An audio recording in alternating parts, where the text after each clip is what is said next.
Welcome to our continuing series, Questions and Answers, from the works of Sri Aurobindo and the Mother. Equality, Part 2, from Sri Aurobindo. But even a human perfection cannot dispense with equality as one of its chief elements, and even its essential atmosphere. The aim of a human perfection must include, if it is to deserve the name, two things: self-mastery and a mastery of the surroundings.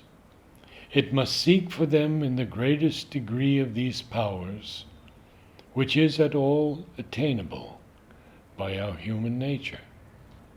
All these things are the slavery to the lower self, which the greater I in man must put under his feet if he is to be king of his own nature. To surmount them is the condition of self-rule. But of that surmounting, again, equality is the condition and the essence of the movement. To be quite free from all these things, if possible, or at least to be master of and superior to them, is equality. Farther, one who is not self-ruler cannot be master of his surroundings. The knowledge, the will, the harmony which is necessary for this outward mastery can come only as a crown of the inward conquest. It belongs to the self-possessing soul and mind, which follows with a disinterested equality the truth, the right, the universal largeness, to which alone this mastery is possible, following always the great ideal they present to our imperfection, while it understands and makes a full allowance, too, for all that seems to conflict with them and stand in the way of their manifestation. A perfect equality, not only of the self, but in the nature, is a condition of the yoga of self-perfection. The first obvious step to it will be the conquest of our emotional and vital being, for here are the sources of greatest trouble. The most rampant forces of inequality and subjection, the most insistent claim of our imperfection. The equality of these parts of our nature comes by purification and freedom.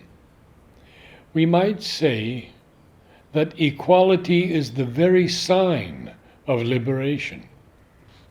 A free heart is similarly a heart delivered from the gusts and storms of the affections and the passions, the assailing touch of grief, wrath, hatred, fear, inequality of love, trouble of joy, pain of sorrow, fall away from the equal heart, and leave it a thing large, calm, equal, luminous, divine.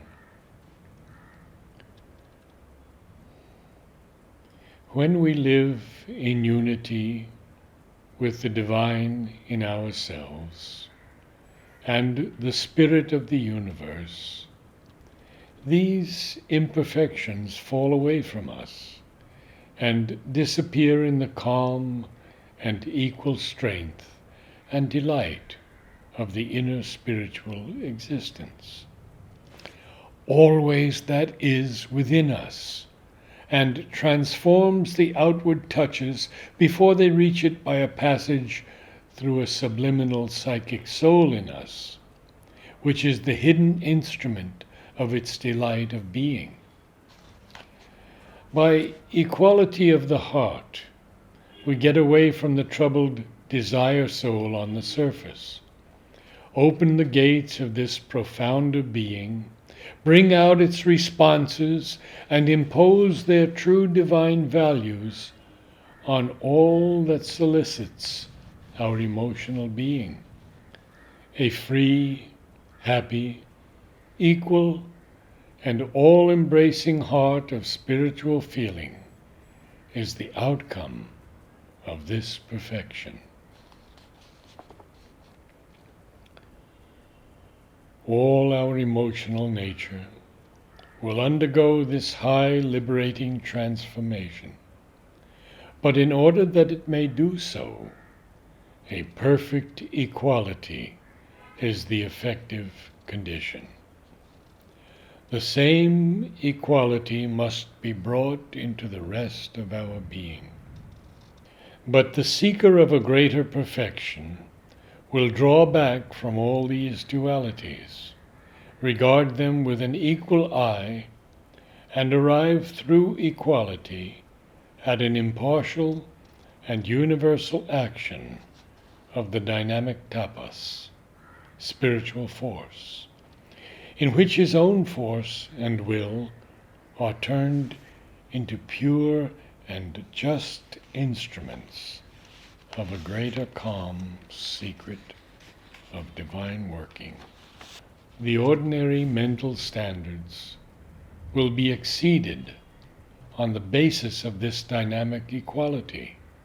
The eye of his will must look beyond to a purity of divine being, a motive of divine willpower guided by divine knowledge, of which his perfected nature will be the engine, yantra.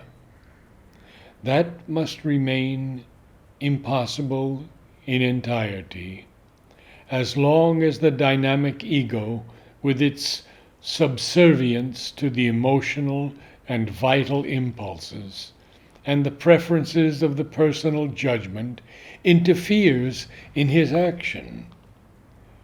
A perfect equality of the will is the power which dissolves these knots of the lower impulsion to works. This equality will not respond to the lower impulses, but watch for a greater seeing impulsion from the light above the mind, and will not judge and govern with the intellectual judgment, but wait for enlightenment and direction from a superior plane of vision.